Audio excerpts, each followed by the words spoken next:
Баарыңыздарга ассаламу алейкум. Баардыгыңыздарга салам. Мен азыр уйларды айдап Токойдон келтем.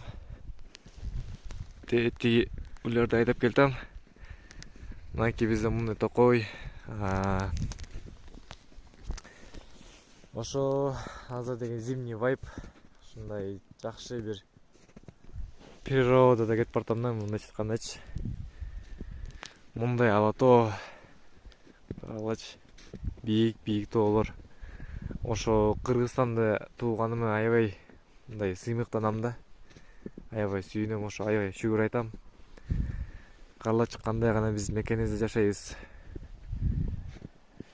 Буюрса келаткан жаштар патриоттордон болуп чыкса кандай гана сонун болот ия. Ошо мекенибизди коргошубуз керек.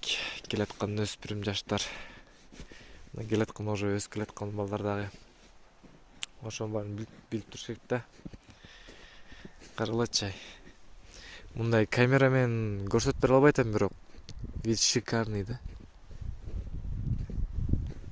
Мындайча айткандачы. Ошо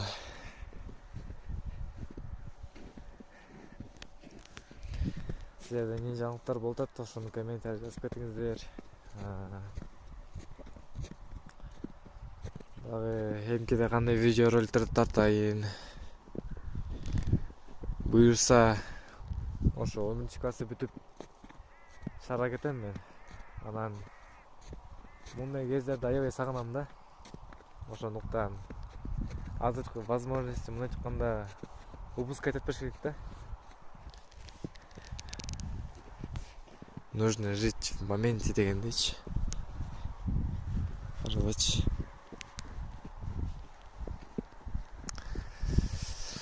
Ошо шаардан дагы эмне болот, ошонун баары кызык болуп атат. Мен негизи баштан бери айылдан өскөн баламын. Анан ошо өзүмдүн жашоомду мындай айтканда курушум керек.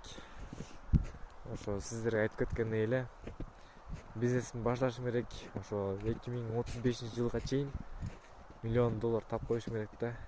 Иншаллах. Ошондайга жетейин буюрса. Силерге дагы ийгиликтерди каалайм.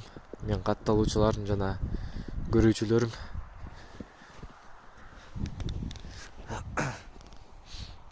Мана да лайк, подпискадан басып кетиңиздер.